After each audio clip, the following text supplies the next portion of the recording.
आध्यात्मिक दृष्टीने आणि भव्यता बाह्य दृष्टीने जगात सर्वात मोठा गुंबद जो माऊली ज्ञानोबरायांच्या नावाने या ठिकाणी प्रस्थापित केलेला आहे, निर्माण केलेला आहे. अद्वितीय अशी निर्मिती आहे. आळंदी घाटाची निर्मिती असेल, अनेक अनेक भव्य दिव्य कार्य, ज्ञानप्रसाराचं विद्याप्रसाराचं कार्य, हे सगळं पाहता आदरणीय ज्ञानमहर्षी डॉक्टर विश्वनाथराव कराड साहेब म्हणजे एक अलौकिक दिव्य भगवंताची विभूती जणू काही आहेत असं अंतःकरणापासून वाटतं. कारण अलौकिक कार्याची दिशा आणि अलौकिक कार्याची ओढ आणि त्या निमित्तानं त्या सगळ्या गोष्टी कृतीत आणणं हे काही प्रत्येकाला जमत नाही.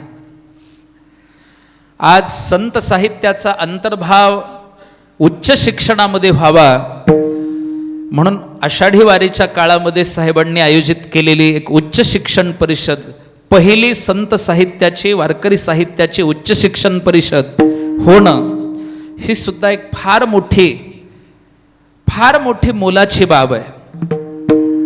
हे बघा, दोन गोष्टी असतात. एक गोष्ट असते आपल्याकडे संकल्प असणं आणि दुसरी गोष्ट असते आपल्याकडे सामर्थ्य असणं. आज सामर्थ्य नाही अशी किती माणसं आहेत जगात?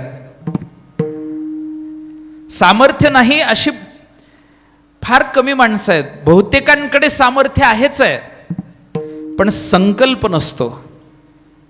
काही जणांकडे संकल्प खूप आहेत, असं करावं तसं करावं हे करावं बरंच काही वाटतं, पण सामर्थ्य कमी पडतं. कधी कधी या दोन्ही गोष्टी असतात, संकल्पही असतं सामर्थ्यही असतं, परंतु भगवंताची कृपा होत नाही आणि म्हणून कार्य सिद्धीला जात नाही. परंतु आदरणीय साहेबांच्या बाबतीत असं आहे की त्यांच्या अंतःकरणात संतांच्या ज्ञानाचा प्रसार करण्याचा संकल्पही आहे, भगवंताने त्यांच्यावर कृपाही केली आहे आणि भगवत कृपेने त्यांना सामर्थ्यही प्राप्त झालंय. या तिन्ही गोष्टी एकवटल्यामुळे ज्ञानोबरांच्या भाषेत हे तिन्ही एकवटले आणि मग शब्द ब्रह्म कवळले. हे सगळं घडल्यामुळं आदरणीय डॉक्टर विश्वनाथराव कराड साहेब हे असं एक अद्भुत आणि अलौकिक व्यक्तिमत्व मला अंतःकरणापासून वाटतं की खरं म्हणजे आजच्या काळामध्ये साहेबांना मिळेल तेव्हा मिळेल, मिळालाच पाहिजे, पण आम्हा सगळ्या वारकऱ्यांच्या मनात आदरणीय कराड साहेब हेच भारतरत्न आहेत आणि त्यांना भारतरत्न मिळालंच पाहिजे अशी आमच्या अंतःकरणापासून तीव्र इच्छाही आहे.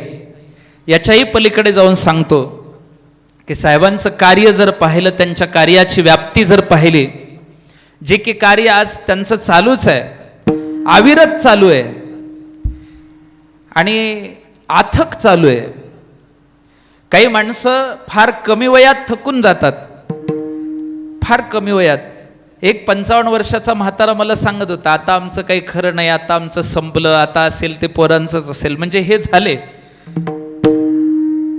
परंतु साहेबांचा हा अथक मेहनत, अविरत श्रम, आजही दिवसात 3 कीर्तन असली तरी साहेब समोर बसून ऐकतात. हे जर अंतःकरणापासून आम्ही पाहिलं, त्यांचं कार्य पाहिलं, त्यांचा ज्ञान विचार पाहिला, तर अगोदर कळत नसतं, अगोदर कोणी बोलून दाखवतही नाही. जगद्गुरु शंकराचार्य जेव्हा या पृथ्वी तलावर होते तेव्हा ते कुणाला कळाले नाहीत, सांगता आले नाहीत. विवेकानंदही जेव्हा होते तेव्हा कुणालाच वाटलं नाही.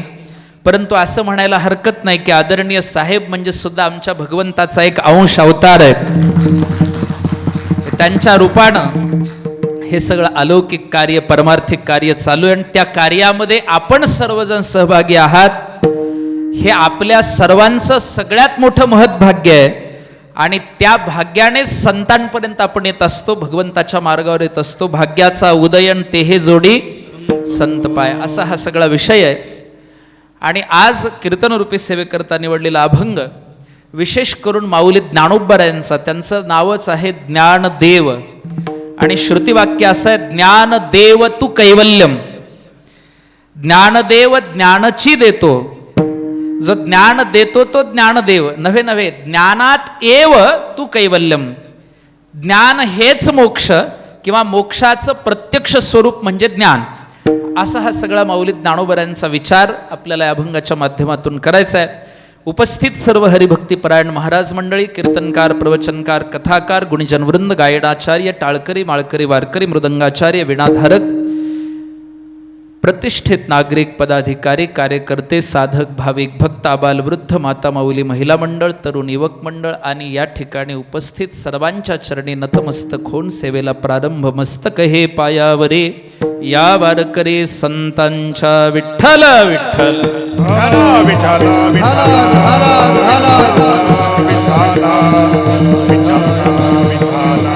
विठाला विठाला विठ्ठल विठ्ठल विठ्ठल विठ्ठल विठ्ठल विठ्ठल विठ्ठल विठ्ठल विठ्ठल विठ्ठल विठ्ठल विठ्ठल विठ्ठल. माऊली ज्ञानोबराय भगवंताच्या स्वरूपाचं वर्णन करतायत. अभंगाला चरण 3 आहेत आणि भगवंताच्या स्वरूपाला हे 3 प्रकारे पाहता येतं. एक आहे सगुण स्वरूप, दुसरं आहे निर्गुण स्वरूप आणि तिसरं आहे निर्गुणात्मक सगुण स्वरूप. आता चौथाही प्रकार करता येतो सगुणात्मक निर्गुण, पण त्याला रूप म्हणता येत नाही, तो अरूपाचा भाग आहे. रूप सांगायचे तर 3च, एक निर्गुण, एक सगुण आणि एक निर्गुणात्मक सगुण. आता गुण कोणते आहेत? गुण कशाला म्हणायचं? प्रकृतीच्या संगाने गुणाची उत्पत्ती होते, असाही एक विचार सांख्यशास्त्रामध्ये आहे. दुसरा विचार असा आहे की गुणांपासून प्रकृती निर्माण होते. गीतेमध्ये शब्द आहे प्रकृतेर गुणसंभवः. प्रकृतीपासून गुण निर्माण झाले, रजतम सत्व. पण वेदांताच्या दृष्टीने विचार केला तर विशुद्ध सत्व गुणाच्या रूपाने निर्माण झालेली उपाधी म्हणजे माया आणि रजतमयुक्त असलेली निर्माण झालेली उपाधी म्हणजे अविद्या. माया ही भगवंताची उपाधी आणि अविद्या ही जीवात्म्याची उपाधी, जीवाची उपाधी. म्हणजे रजतमाने युक्त उपाधी ती अविद्या आणि विशुद्ध सत्वांशापासून निर्माण झालेली उपाधी ती म्हणजे माया. पण जीवाची उपाधी ही अंतःकरणाच्या अधिष्ठानावर निर्माण झालेली आहे आणि भगवंताची उपाधी ही भगवत तत्वाच्या औपाधिक स्वरूपावरती निर्माण झालेली उपाधी आहे. बरं, चला पुढे जाऊ. मग मानायचं काय? गुणापासून प्रकृती का प्रकृतीपासून गुण? तर आपल्याला अनुभवात येत असलेले जे गुण आहेत ते प्रकृतीपासूनच उत्पन्न झालेले जीवासाठी. पण भगवंतांनी निर्मिती करत असताना मात्र गुणापासूनच प्रकृती निर्माण केली आहे, करतानाच त्रिविध निर्माण केले. आधी प्रकृती निर्माण करून मग गुण टाकले असते तर तो समन्वित भाग झाला नसता. म्हणून निर्माण करतानाच त्रिविध प्रकृती निर्माण केलेली आहे, असा याचा निर्वाळा वेदांतामध्ये आपल्याला सापडतो. चला पुढे जाऊ. वेदांताच्या दृष्टीनं जर गुणांपासून प्रकृती उत्पन्न झाली आणि जीवाला गुणाने युक्त प्रकृतीचा अनुभव येतो तर तिथे 2 प्रश्न आपल्या समोर उभे राहतात की आपलं स्वरूप कसं आहे? जीव हा गुणयुक्त आहे की गुणरहित आहे? तर जीवाचा विचार करत असताना पंचदशीमध्ये महर्षी विद्यारण्य स्वामींनी असं चिंतन केलंय की चैतन्य हे ज्याचं अधिष्ठान आहे आणि चैतन्यरूपी अधिष्ठानावर अधिष्ठित असलेल्या चिदाभासाने युक्त आणि लिंगदेहाच्या सहित म्हणजे कारण शरीराच्या सहित 3 प्रकारचे देहाचे प्रकार सांगितलेले आहेत. स्थूल देह, सूक्ष्म देह आणि कारण देह. त्या कारण देहाने युक्त असा जो सांघात म्हणजे संघ आहे त्याला जीव असं म्हटलेलं आहे. विद्यारण्य स्वामींच्या भाषेत सांगायचं तर असं, चैतन्यम यदधिष्ठानम लिंगदेहश्चय पुनः चिच्छाया लिंगदेहस्था तत्संघो जीव उच्यते. जीव म्हणजे तरी काय? चैतन्य हे ज्याचं अधिष्ठान आहे आणि चैतन्यरूप अधिष्ठानावर अधिष्ठित चिदाभासासहित ज्ञानोबरांच्या भाषेमध्ये त्याला चिदाकारत्व असं म्हणता येईल किंवा चिद्विलासत्व असंही म्हणता येईल. कारण ज्ञानोबराय विशुद्ध अद्वैतवादी असूनही अद्वैत वेदांतर्गत चिद्विलासवादी आहेत. ज्ञानोबरायांचं स्वतःचं स्पष्ट मत काय तर तो चिद्विलासवाद आहे.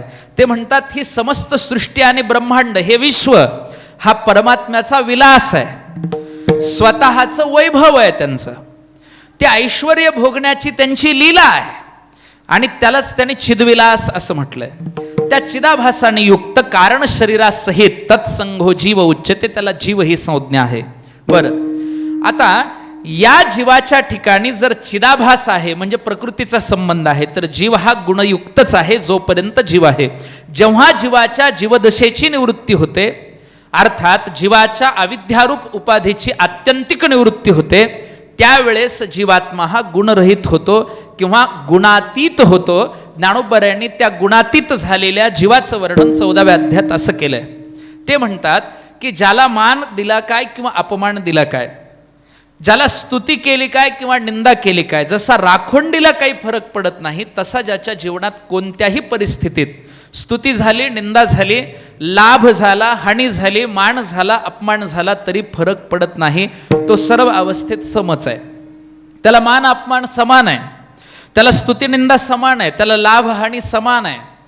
गोपालकृष्ण भगवान पार्थाला ज्या शब्दात सांगतात ते शब्द असे आहेत श्लोकामध्ये भगवद्गीतेच्या, मानापमानयोस्तुल्य स्तुल्य मित्रारि पक्षयोः सर्वारंभ परित्यागे गुणातीतः स उच्यते.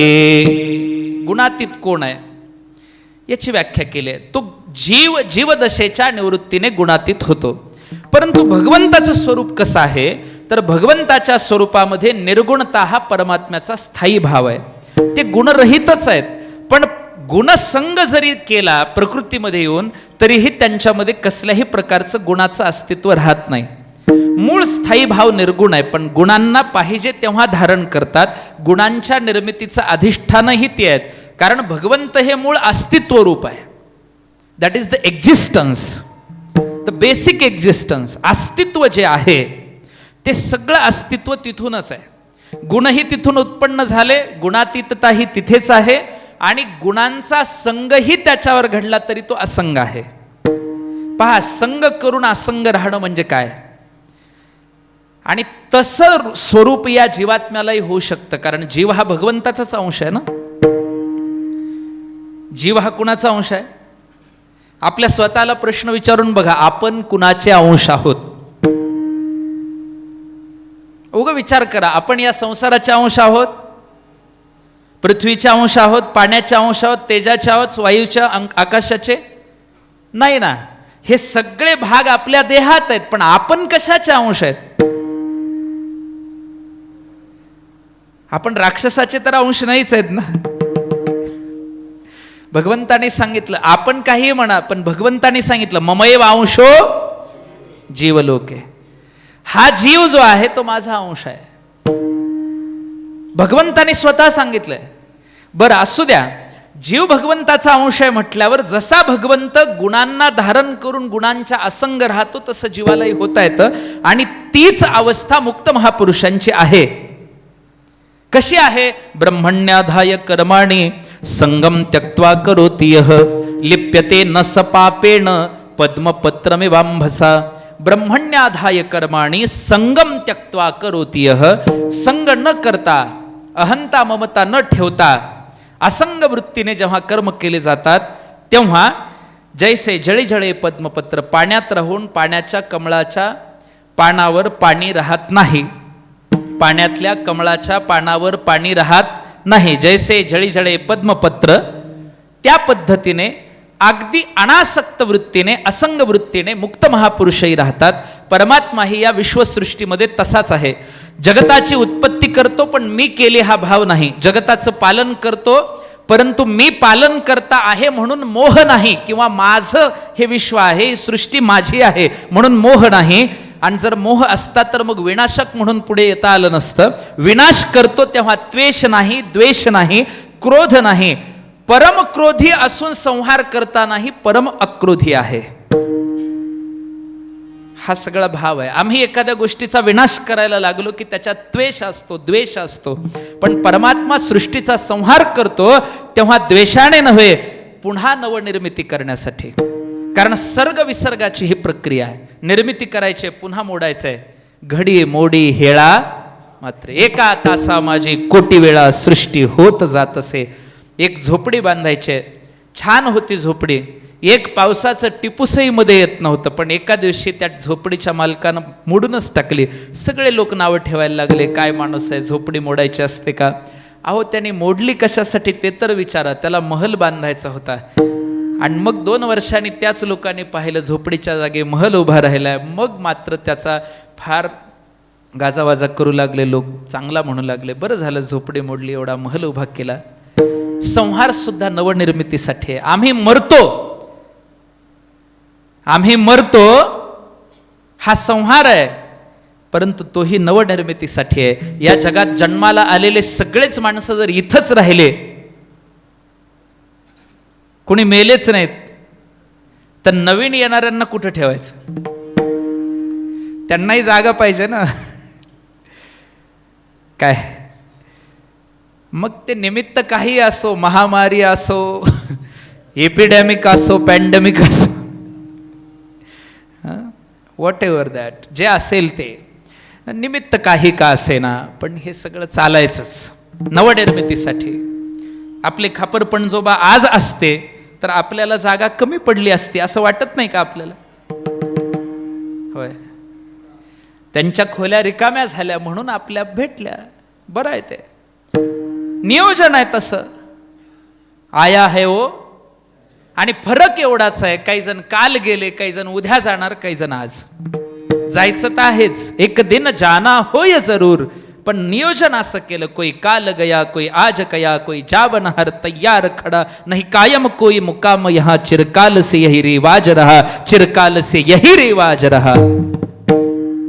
ही रिवाज आहे, परंपरा आहे, जाणत आहेच आहे. फक्त आपण सावध होत नाही. आपल्या दृष्टीनं नेहमी दुसरा मरतो, आपल्याला आपल्या मरणाची आठवणच नाही. एक पहा तसा एकांची दहने, सावध त्या गुणे कारे नव्हा. इथं बिघडतं. मग भगवंताचं स्वरूप कसं आहे? तर गुणांमध्ये राहून गुणरहित, आणि जो गुणरहित आहे तोच गुणांना व्यवस्थित पद्धतीने धारण करू शकतो. त्या गुणांमध्ये बद्ध होत नाही, मुक्त राहतो. तुम्हाला सांगू, ज्याला कोणताच रंग नाही त्याला कोणत्याही रंगाने रंगवता येतं. आणि ज्याला कोणतंच नाव अजून ठेवलेलं नाही त्याला कोणतंही नाव ठेवायची चॉईस आहे. कळते का? एकदा नाव ठेवलं की पुन्हा ते त्याचं दुसरं नाव होत असतं. पण तो अनाम आहे, अरूप आहे, तो आकार रहित आहे, फॉर्मलेस आहे. ह्या ठराविक आकाराचा नाहीये, ठराविक नावाचाही नाहीये, ठराविक गुणाचाही नाहीये. पण मग नाहीत का त्याला नाव? अनंत. नमोस्त्वनंताय सहस्रमूर्तये सहस्रपादाय शिशिरोरुबाहवे सहस्रनाम्ने पुरुषाय शाश्वते सहस्रकोटी युगधारिणे नमः. हरि राम कृष्ण हरि.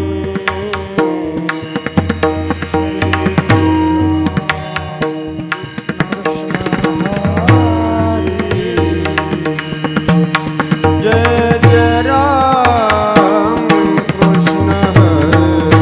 जय जय राम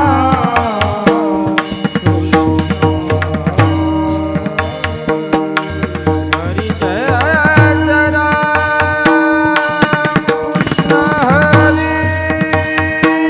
कृष्ण हरि. जय राम कृष्ण हरी.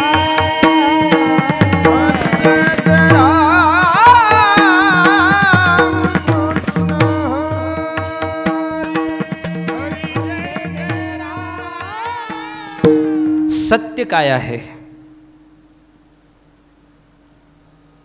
परम सत्य काय आहे? What is ultimate truth? सत्य काय आहे? सत्य म्हणजे काय? आपल्याला खोटं म्हणजे काय हे माहीत आहे, पण खरं म्हणजे काय हे जरा अवघड आहे. जीवनामध्ये वयाच्या काही अटी आहेत. कोणत्या वयात काय करावं, काय नाही करावं. एक म्हण सांगतो तुम्हाला मराठीतली, विद्या विशी, धन पिशी, आणि पुढं जशीच्या